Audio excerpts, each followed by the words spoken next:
இரவு நேரத்து அந்த பிரம்மாண்ட பார்ட்டி ஹால் விளக்குகளில் ஒளியில் மின்னிக் கொண்டிருந்தது. சக்திவேல் விலை உயர்ந்த கருப்பு நிற கோட்சூட்டில் ஒரு இளவரசனை போல தெரிந்தான். அவன் அருகில் ஈஸ்வரி அடர் சிவப்பு நிற பட்டுப்புடவையில் வைர ஆபரணங்கள் மின்ன ஒரு பேரழகியாக நின்றிருந்தாள்.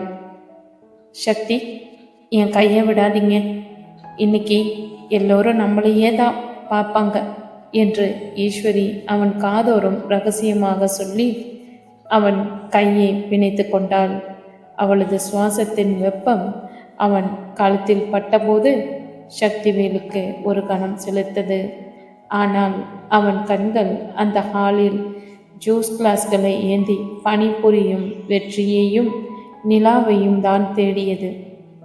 வெற்றி தலை குனிந்தபடி ஒரு தட்டில் பானங்களை சுமந்து வர ஒரு பணக்கார வாலிபன் வேண்டுமென்றே அவன் காலை இடறிவிட்டான். தட்டு சரிந்து மானங்கள் சிதறின. அறிவிலி அவனுக்கு என்று அந்த வாலிபன் வெற்றியின் சட்டையை பிடித்து உலுக்கினான். சக்திவேலால் அதற்கு மேல் பொறுக்க முடியவில்லை. ஈஸ்வரியின் பிடியிலிருந்து தன் கையை உருவிக்கொண்டு ஓடிச் சென்று வெற்றியின் கையை பிடித்தான். விடுங்க அவனை என்று கத்தினான் சக்திவேல். முழு ஹாலும் அமைதியானது. ஈஸ்வரி அதிர்ச்சியுடன் ஓடி வந்தாள். சக்தி, என்ன செய்றீங்க? அவன் ஒரு வேலைக்காரன், விடுங்க அவனை என்றாள் மெல்லிய குரலில். இல்லை ஈஸ்வரி, இவன் என் நண்பன், என் தம்பி மாதிரி. நிலா என் தங்கை. இவங்க இப்படி அடிமைகளாக இருக்கிற இடத்துல எனக்கு இந்த ராஜ வாழ்க்கை வேண்டாம் என்று சக்திவேல் உறக்க சொன்னான். அங்கு இருந்தவர்கள் முணுமுணுக்க தொடங்கினர். ஈஸ்வரியின் தந்தை மேடைக்கு வந்தார். சக்திவேல், உன் வரம்ப மீறுற, இப்பவே மன்னிப்பு கேட்டுட்டு உன் இடத்துக்கு போ, இல்லைனா இப்பவே இந்த வீட்டை விட்டு வெளியேற வேண்டியிருக்கும் என்று எச்சரித்தார். சக்திவேல் ஈஸ்வரியை பார்த்தான். அவள் கண்களில் கண்ணீர் முட்டியது. சக்தி, ப்ளீஸ், எனக்காக அமைதியா இருங்க. இப்போ எதுக்கு இதெல்லாம் என்று அவன் கையை பிடித்து கெஞ்சினாள். சக்திவேல் அவளது கையை மெல்ல தடவினான். பிறகு அவளது நெற்றியில் ஒரு நீண்ட முத்தத்தை பதித்தான். ஈஸ்வரி, நான் உன்னை நேசிக்கிறேன். ஆனால் அந்த அன்பு மற்றவங்களை அடிமையாக்கி வரதில் எனக்கு சம்மதம் இல்லை. உனக்கு என் மேலே நிஜமாக காதல் இருந்தா இந்த வைரங்களையும் பணத்தையும் விட்டுட்டு என் கூட வா. ஒரு சின்ன வீட்டில் பழைய சோறு சாப்பிட்டாலும் நிம்மதியாக இருப்போம் என்றான். ஈஸ்வரி திகைத்து நின்றாள். அவளுக்கு அந்த சொகுசு வாழ்க்கை பழகி போய் இருந்தது.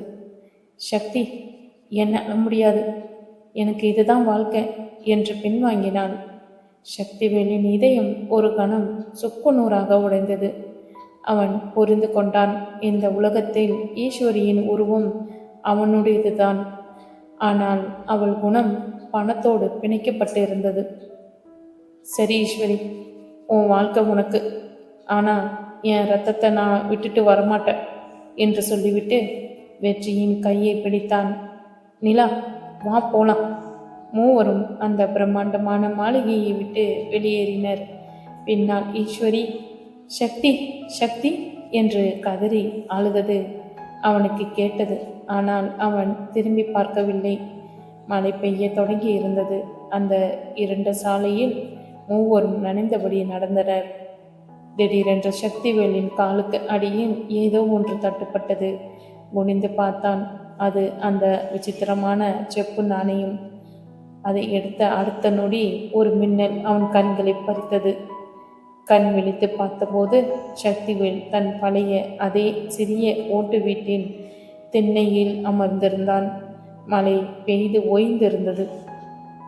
ஏங்க, உள்ளே வந்து படுங்க, திண்ணையில் படுத்த சளி பிடிச்சிக்க போகுது என்று ஈஸ்வரியின் குரல் கேட்டது. சக்திவேல் திரும்பி பார்த்தான். அங்கே அவனது பழைய ஈஸ்வரி சாதாரண பருத்தி புடவையில் கையில் ஒரு கிளாஸ் பாலோடு நின்று இருந்தாள். அவள் கண்களில் அந்த வசதி இல்லை, ஆனால் அசைக்க முடியாத அன்பு இருந்தது. ஈஸ்வரி என்று ஓடிச் சென்று அவளை கட்டி கொண்டான். ஐயோ, என்னங்க இது, பால் கொட்டிட போகுது என்று அவள் செல்லமாக சினுங்கினாள். கொட்டட்டை ஈஸ்வரி, எனக்கு நீ தான் வேணும். உன் கோபம் வேணும், உன் சண்டை வேணும். எனக்கு வேற எந்த உலகமும் வேண்டாம் என்று சொல்லி அவளது இதழ்களில் ஆவேசமாக முத்தமிட்டான். ஈஸ்வரி திகைத்து போனாள். என்னங்க இன்னைக்கு என்ன ஒரு ரொமான்ஸ் மூட்ல இருக்கீங்க? பிள்ளைங்க உள்ள தூங்குறாங்க. சக்திவேல் அவளை தூக்கி கொண்டு அறைக்குள் சென்றான். தூங்கட்டும், இன்னைக்கு நாம நம்ம வாழ்க்கையை ஆரம்பிச்ச அந்த முதல் நாளுக்கு போவோம் என்று சொல்லி அவளை படுக்கையில் கிடத்தினான். அன்று இரவு அவர்களுக்குள் இருந்த காதல் முன்பு என்பதை விட ஆழமாக இருந்தது. ஒருவரை ஒருவர் உணர்ச்சிகரமான முத்தங்களாலும் அணைப்புகளாலும் பிணைத்து கொண்டனர். சக்திவேலுக்கு இப்பொழுது புரிந்தது, வாழ்க்கை என்பது வசதியில் இல்லை, நாம் நேசிப்பவர்களின் கைகளை இறுக்கமாக பிடித்து கொள்வதில்தான் இருக்கிறது என்று. மறுநாள் காலை சக்திவேல் திண்ணையில் அமர்ந்து அந்த செப்பு நாணயத்தை பார்த்தான். அதை ஓங்கி வைகை ஆற்றில் வீசினான். இனிமேல் எனக்கு நீ தேவையில்லை, என் நிகழ்காலம் என் கையில் இருக்கிறது என்று சிரித்து கொண்டான். அப்பொழுது வெற்றி ஓடி வந்தான். சக்தி அண்ணன், ஒரு குட் நியூஸ். நிலாவுக்கும் எனக்கும் அடுத்த மாதம் கல்யாணம் பண்ணிக்கலான்னு எங்கள் வீட்டில் சம்மதிச்சிட்டாங்க. சக்திவேல் அவனை தழுவிக்கொண்டான். பிறகு சக்தி வீட்டிற்கு வந்து சேர்ந்தான். ஈஸ்வரி உள்ளிருந்து மல்லிகைப்பூ சரத்தோடு வந்து, என்னங்க எனக்கு இந்த பூவை வச்சு விடுங்க என்று தலை சாய்த்து நின்றான். சக்திவேல் அந்த பூவை அவள் கூந்தலில் சூட்டி அவள் காதோரம் மெல்ல கடித்தான். இனிமே தினமும் உனக்கு நான் தான் பூ வச்சு விடுவேன். ஈஸ்வரி மெல்ல இழுத்து தன் மடியில் அமர வைத்தான் சக்திவேல். ஏங்க என்ன இது? பட்ட பகல்ல தெருவில் யாராவது பார்க்க போறாங்க, விடுங்க என்று ஈஸ்வரி பதறினாலும் அவளது கண்கள் காதலில் தத்தளித்தன. யார் பார்த்தா என்னடி, என் பொண்டாட்டிய நான் மடியில் உட்கார வச்சுக்கிறேன். இன்னைக்கு எனக்கு ரொம்ப சந்தோஷமா இருக்கு ஈஸ்வரி. நாம இழந்த எல்லாத்தையும் மீட்டுட்ட மாதிரி ஒரு உணர்வு என்று சொல்லி அவளது கழுத்து சரிவில் முகம் புதைத்து ஆழமாக ஒரு மூச்சை இழுத்தான். ஈஸ்வரி சிலிர்த்து போனாள். சக்தி, என்னங்க இன்னைக்கு இப்படி பண்றீங்க? நீங்க இப்படி மாறினதுல இருந்து என் மனசே ஒரு இடத்துல நிற்க மாட்டேங்குது. முன்னாடியெல்லாம் ராத்திரி எப்போ வரும்னு பயப்படுவேன், நீங்க சண்டை போடுவீங்கன்னு. ஆனால் இப்போ ராத்திரி எப்போ வரும்னு என் மனசு ஏங்குது என்று மிக மெல்லிய குரலில் அவன் காதோரம் ரகசியமாக சொன்னாள். அந்த வார்த்தைகள் சக்திவேலின் உணர்ச்சிகளை தூண்டின. அப்படியா? அப்போ இன்னைக்கு ராத்திரி வரைக்கும் காத்திருக்க வேண்டாம், உள்ளே வா என்று அவளது கையை பற்றி அறைக்குள் அழைத்து சென்றான். அறைக்குள் நுழைந்ததும் கதவை தாளிட்டான். ஜன்னல் வழியே புகுந்த சூரிய ஒளி அவளது முகத்தில் பட்டு தெரித்தது. சக்திவேல் அவளை சுவற்றோடு சேர்த்து அணைத்து அவளது இடையை சுற்றி தன் கரங்களை வளைத்தான். சக்தி, பிள்ளைங்க வெளியே விளையாடிட்டு இருக்காங்க என்று அவள் முணுமுணுத்தாள். அவங்க பாட்டி கூட இருக்காங்க ஈஸ்வரி. இப்போ இங்க நான் மட்டும்தான், நீ மட்டும்தான். இத்தனை வருஷத்துல நாம எத்தனையோ முறை ஒன்றா இருந்திருக்கோம். ஆனால் இன்னைக்கு உன்னை தொடும்போது நான் முதலா உன் கையை பிடிச்ச அந்த சின்ன வயசு சக்திவேலா உணர்றேன் என்று சொல்லி அவளது இதழ்களில் தன் இதழ்களை மென்மையாக அழுத்தினான். அது ஒரு நீண்ட ஆழமான முத்தம். அந்த முத்தத்தில் அதிகாரம் இல்லை, வெறும் அரவணைப்பும் தீராத தாகமும் மட்டுமே இருந்தது. ஈஸ்வரி தன் கைகளால் அவனது முடியை கோதி அந்த முத்தத்திற்கு முழுமையாக தன்னை ஒப்பு கொடுத்தாள். சக்திவேல் அவளது காதோரம் குனிந்து, ஈஸ்வரி, நமக்கு இன்னொரு குழந்தை பெற்றுக்கலாமா? இந்த உலகத்தில் நாம் பட்ட கஷ்டம் எல்லாம் தீர நம்ம காதலோட அடையாளமா ஒரு சின்ன உயிர் வரட்டும் என்று மூச்சரைக்கு கேட்டான். ஈஸ்வரியின் கண்கள் கசிந்தன. நீங்கள் கேட்டா நான் எதை வேணாலும் தருவேன் சக்தி என்று சொல்லி அவனை இன்னும் இறுக்கமாக கட்டிக்கொண்டான். அவனது கைகள் அவளது முதுகில் மெல்ல தடவி அவளது மேலாடையின் பிணைப்பை தளர்த்த தொடங்கின. ஈஸ்வரி தன் முகத்தை அவன் தோளில் புதைத்து கொண்டு, ரொம்ப நேசிக்கிறேன் உங்களை என்று விம்மினாள். நானும் தாண்டி என் ராசாத்தி என்று சொன்ன சக்திவேல் அவளை அள்ளிச் சென்று படுக்கையில் கிடத்தினான். அன்றைய பகல் பொழுதே அவர்களுக்கு முதல் இரவாக மாறியது. சிறிது நேரத்துக்கு பிறகு அவன் மார்பில் வேர்வை துளிகளுடன் சாய்ந்திருந்த ஈஸ்வரியின் நெற்றியில் முத்தமிட்டு, வெற்றி கல்யாணத்துக்கு அப்புறம் நாம் ஒரு சின்ன டூர் போலாமா, யாருமே இல்லாத இடத்துக்கு என்று கேட்டான். ஈஸ்வரி சிரித்து கொண்டே அவன் நெஞ்சில் விரலால் கோலமிட்டாள். எங்க போனாலும் நீங்க என் கூடவே வரணும், அது போதும் எனக்கு என்றான். அப்பொழுது ஈஸ்வரிக்கு தெரியாது, அவளது கர்ப்பப்பையில் ஏற்கனவே ஒரு புது உயிர் துடிக்க தொடங்கி இருந்தது என்பது. அறையெங்கும் பரவி இருந்த அந்த மல்லிகை வாசம் மெல்ல கலைந்து கொண்டிருக்க சக்திவேல் ஈஸ்வரியை இன்னும் நெருக்கமாக தன் அணைப்பிற்குள் இழுத்து கொண்டான். அவளது கலைந்த கூந்தலும் முத்தங்களால் செவந்திருந்த அவளது கன்னங்களும் அவனுக்கு ஒரு பேரானந்தத்தை தந்தன. சக்தி, போதும் விடுங்க, இனிமேலாவது இழந்து போய் வேலையை பாருங்க, நிலா வேற வந்துடுவான் என்று ஈஸ்வரி சினிங்கினாள். ஆனால் அவளது உடல் அவனது பிடியிலிருந்து விலக தயங்கியது. வரட்டுமே, என் பொண்டாட்டிய நான் கொஞ்சறதுல அவளுக்கு என்ன? ஈஸ்வரி, இன்னைக்கு உன்கிட்ட ஒரு புது மனம் வீசுதுடி. முன்னாடி இருந்த அந்த எரிச்சலும் கோபமும் இப்போ உன் உடம்புல கூட இல்லை, அவ்வளோ மென்மையா இருக்க என்று சொல்லி அவளது தோளில் மெல்ல கடித்தான்.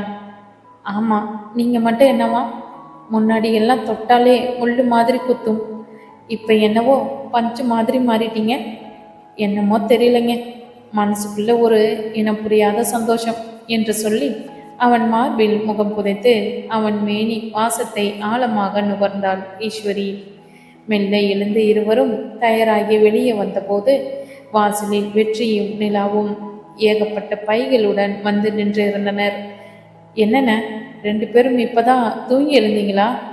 முகம் எல்லாம் பயங்கர பிரகாசமா இருக்கு என்று வெற்றி குறுகுறுப்பாக கண்ணடித்தான். சக்திவேல் ஒரு அசட்டு சிரிப்பு சிரித்துவிட்டு, போடா, காரியம் ஆகணுமேன்னு ஐஸ் வைக்காத, என்னென்ன வாங்கிட்டு வந்திருக்கீங்க என்று பேச்சை மாற்றினான். நிலா உற்சாகமாக பேசினாள். அண்ணி, கல்யாண புடவை எடுத்தாச்சு, வெற்றிக்கு ஷூட் எடுத்தாச்சு, ஆனால் உங்களுக்கு ஒரு விசேஷமான புடவை எடுக்கணும்னு அண்ணன் சொன்னார், இதை பாருங்க என்று ஒரு அழகான மாம்பழ நிற பட்டு புடவையை நீட்டினாள். ஈஸ்வரி அந்த புடவையை தொட்டு பார்த்தாள். ஏங்க, இது ரொம்ப விலையா இருக்குமே. சக்திவேல் அவள் அருகில் சென்று அவள் காதோரம் மட்டும் கேட்கும்படி ரகசியமாக சொன்னான். விலையை விடு ஈஸ்வரி, நேற்று ராத்திரி நீ எனக்கு கொடுத்த சந்தோஷத்துக்கு இது ரொம்ப கம்மி தான். கல்யாணத்தில் என் பொண்டாட்டி தான் மகாலட்சுமி மாதிரி ஜொலிக்கணும். ஈஸ்வரி வெக்கத்தில் முகம் சிவந்து தலையை திருப்பிக் கொண்டாள். திருமண வேலைகள் விறுவிறுப்பாக நடந்தன. ஒரு வாரத்துக்கு பிறகு திருமணத்துக்கு முந்தைய நாள் இரவு வீடு முழுவதும் உறவினர்கள் நிறைந்திருந்தாலும் சக்திவேல் ஈஸ்வரியை தேடி மொட்டை மாடிக்கு சென்றான். அங்கே ஈஸ்வரி தனியாக நிலவை பார்த்தபடி நின்றிருந்தாள். என்னடி, இங்க என்ன பண்ற என்று பின்னால் இருந்து அவளை கட்டி கொண்டான். சக்தி, ஒரு நிமிஷம் நில்லுங்க, எனக்கு ஒரு மாதிரியா தலை சுத்துது என்று அவள் தடுமாறினாள். சக்திவேல் பதறி போய் அவளை சோஃபாவில் அமர வைத்தான். என்னடியாச்சு, ரொம்ப வேலையா, அதான் டயர்ட் ஆயிட்ட போல. ஈஸ்வரி மெல்ல சிரித்து கொண்டு அவன் கையை பிடித்து தன் வயிற்றின் மேல் வைத்தான். இல்லைங்க, வேலை செஞ்சு டயர்ட் இல்லை, இது நம்ம காதலோட அடையாளம் உள்ள வளர ஆரம்பிச்சிருக்குன்னு நினைக்கிறேன். எனக்கு 2 நாளாக ஒரு மாதிரி குமட்டலாம் இருக்கு. இன்னைக்கு டெஸ்ட் பண்ணி பார்த்தேன், கன்ஃபார்ம் ஆயிடுச்சு என்று நெகிழ்ச்சியுடன் சொன்னான். சக்திவேலின் கண்கள் கலங்கின. இந்த இன்னொரு உலகத்தில் அவன் மீனாட்சியோடு இருந்தபோது ஒரு வாரிசுக்காக ஏங்கியதுண்டு. ஆனால் இதோ அவனது உண்மையான வாழ்க்கையில் அவனது ஈஸ்வரி அவனுக்கு மீண்டும் ஒரு உயிரை தரப்போகிறாள். ஈஸ்வரி என்று கத்தியவன் அவளை அப்படியே அள்ளி தூக்கி சுற்றினான். ஐயோ விடுங்க, யாராவது பார்த்துட்டு போகிறாங்க? பார்க்கட்டுமே, நான் அப்பா ஆக போகிறேன் ஈஸ்வரி. இந்த நிமிஷத்தில் நான் உலகத்தில் பெரிய பணக்காரனா உணர்றேன்டி என்று சொல்லி அவளது வயிற்றில் ஒரு மென்மையான முத்தமிட்டான். பிறகு அவளது இதழ்களில் பேரன்புடன் ஒரு முத்தத்தை பதித்தான். அந்த முத்தத்தில் ஒரு தந்தையின் பொறுப்பும் ஒரு கணவனின் பெருமிதமும் கலந்திருந்தது. அன்று இரவு அவர்கள் தூங்கவே இல்லை. விடிய விடிய தங்கள் பிறக்கப் போகும் குழந்தையை பற்றியும் வெற்றியின் திருமணத்தை பற்றியும் பேசிக்கொண்டே இருந்தனர். சக்தி, இந்த குழந்தை வந்தா நாம இன்னும் கஷ்டப்படுவோமோன்னு பயமா இருக்கு என்றாள் ஈஸ்வரி தயக்கத்துடன். சக்திவேல் அவளை இன்னும் இறுக்கமாக அணைத்து கொண்டான். அவளது கழுத்து சந்தில் முத்தமிட்டு, பயப்படாதடி, முன்னாடி நான் பணத்தை தேடி ஓடுனேன், இப்போ அன்பை தேடி ஓடுறேன். நீயும் குழந்தையும் நிம்மதியா இருக்க நான் என்ன வேணாலும் செய்வேன். இனிமே நம்ம வாழ்க்கையில வறுமை இருந்தாலும் அதுல ஒரு இனிமை இருக்கும் என்றான். அந்த இரவு முழுக்க அவர்கள் ஒருவருக்கு ஒருவர் அணைத்தபடி புதிய கனவுகளோடு உறங்கினர். விடியற் காலையில் மெல்லிய பனித்திரை மதுரையில் வீதிகளில் படர்ந்திருந்தது. மல்லிகை பூக்களின் வாசம் காற்றில் கலந்து ஊரையே மணக்க செய்து கொண்டிருந்தது. வெற்றி நிலா திருமணத்திற்காக ஒரு சிறிய கல்யாண மண்டபம் மிக அழகாக அலங்கரிக்கப்பட்டிருந்தது. சக்திவேல் பட்டு வேட்டி சட்டையில் கம்பீரமாக அங்கும் இங்கும் ஓடிக்கொண்டிருந்தான். ஆனால் அவன் கண்கள் மட்டும் அடிக்கடி மணப்பெண் அறையை நோக்கி சென்றன. அங்கே அவனது ஈஸ்வரி நிலாவை தயார் செய்து கொண்டிருந்தாள். சக்திவேல் மெல்ல கதவை திறந்து உள்ளே நுழைந்தான். நிலா கண்ணாடியில் தன் அழகை ரசித்து கொண்டிருந்தாள். ஈஸ்வரி அவளுக்கு திஷ்டி சுற்றி கொண்டிருந்தாள். மாம்பழ நிற பட்டு புடவையில் கையில் மருதாணி சிவக்க தலை நிறை மல்லிகை பூவோடு நின்ற ஈஸ்வரியை பார்த்த சக்திவேல் அப்படியே ஸ்தம்பித்து நின்றான். என்னங்க அப்படியே நின்றுட்டீங்க? நிலா குட்டி எவ்வளோ அழகா இருக்க பாருங்க. சக்திவேல் நிலாவின் தலையை வருடி முத்தமிட்டான். என் தங்க பேரழகிதான், ஆனா அவளை விட அவளோட அண்ணி இன்னைக்கு தேவதை மாதிரி இருக்காளே, அதை சொல்ல யாருமே இல்லையா என்று சொல்லி ஈஸ்வரியின் இடுப்பில் கிள்ளி குறும்பாக கண்ணடித்தான். அண்ணே, நான் இங்கே தான் இருக்கேன் என்று நிலா சிரிக்க ஈஸ்வரி வெக்கத்தில் முகம் சிவந்து, போங்க, எப்பவும் இதே பேச்சுதான் என்று அவனை தள்ளிவிட்டாள். முகூர்த்த நேரம் நெருங்கியது. கெட்டி மேளம் அதிர வெற்றி நிலாவின் கழுத்தில் தாலி கட்டினான். சக்திவேலின் கண்கள் ஆனந்த கண்ணீரில் நனைந்தன. ஒரு காலத்தில் இந்த உறவை சிதைக்க துணிந்தவனுக்கு இன்று அது கைகூடி நிற்பது மனதிற்கு பெரிய நிம்மதியை தந்தது. திருமண வரவேற்பு நடந்து கொண்டிருந்த போது கூட்டத்திற்கு நடுவே ஒரு நபர் உள்ளே நுழைந்தார். அவரை பார்த்ததும் சக்திவேலின் முகம் சட்டென்று மாறியது. அவர் அந்த பழைய வங்கியின் பெரிய வாடிக்கையாளர் சிவராமன்.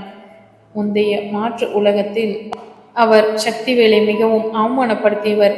சிவராமன் நேராக சக்திவேலிடம் வந்தார். சக்திவேல், உங்களை இங்கே பார்ப்பேன்னு நினைக்கல. நீங்கள் பேங்க்கில் கொடுத்த அந்த லோன் ஃபைலை ஏதோ குளறுபடி இருக்குன்னு ஆடிட்டில் சொல்லியிருக்காங்க. நாளைக்கு நீங்கள் ஆஃபீஸ்க்கு வந்து விளக்கம் சொல்லணும், இல்லைனா உங்கள் வேலைக்கு ஆபத்து என்று கராராக சொன்னார். சக்திவேலின் நெஞ்சுக்குள் ஒரு கணம் பயம் வந்து போனது. மீண்டும் பழையபடி வறுமையும் கஷ்டமும் வந்து விடுமோ? சிவராமன் அங்கிருந்து சென்றதும் ஈஸ்வரி பதற்றத்துடன் அவன் கையை பிடித்து கொண்டாள். என்னங்க, அவர் என்ன சொன்னாரு? ஏதும் பிரச்சனையா? சக்திவேல் அவளது கையை இறுக்கமாக பற்றி கொண்டு அவளது கன்னத்தை பதித்தான். ஒன்றுமில்லை ஈஸ்வரி, எது வந்தாலும் நான் பார்த்துக்கிறேன். இப்போ உன் முகத்தில் இருக்கிற இந்த சிரிப்பு தான் எனக்கு முக்கியம் என்று தைரியம் சொன்னான். இரவு விசேஷங்கள் முடிந்து அனைவரும் களைப்பில் உறங்கச் சென்றனர். ஆனால் சக்திவேலுக்கு தூக்கம் வரவில்லை. திண்ணையில் அமர்ந்து வானத்தை பார்த்து கொண்டிருந்தான். அப்பொழுது ஈஸ்வரி மெல்ல நடந்து வந்து அவன் பின்னால் அமர்ந்து அவன் தோளில் தலை சாய்த்து கொண்டாள். சக்தி, நான் இருக்கேன் உங்களுக்கு. அந்த வேலை போனால் போகட்டும், நாம் வேறு வேலை பார்த்துக்கலாம். ஆனால் நீங்கள் கவலைப்படுறத என்னால் பார்க்க முடியாது என்றாள் உருக்கமாக. சக்திவேல் அவளை தன் மடியில் சாய்த்து கொண்டான். இரவு நிலவின் ஒளியில் அவளது முகம் இன்னும் வசீகரமாக தெரிந்தது. ஈஸ்வரி, நான் உன்னை கஷ்டப்படுத்த மாட்டேன். நம்ம 2 குழந்தையும் இந்த நிமிஷம் உன் வயிற்றுல வளர்ற அந்த ஜீவன் மேலே சத்தியம் பண்ணி சொல்கிறேன். இந்த சக்திவேல் இப்போ பழைய ஆள் இல்லை. உன்னோட அன்பும் அரவணைப்பும் இருக்கிற வரைக்கும் நான் எதற்கும் கலங்க மாட்டேன் என்று சொல்லி அவளது நெற்றியில் அழுத்தமான முத்தமிட்டான். மண்டபத்தில் விசேஷங்கள் முடிந்து வீடு திரும்பிய போது சக்திவேலின் மனதிற்குள் சிவராமன் சொன்ன அந்த வங்கி பிரச்சனை ஒரு ஓரத்தில் அரித்து கொண்டே இருந்தது. ஆனால் அவன் அதை ஈஸ்வரியிடம் காட்டிக்கொள்ளவில்லை.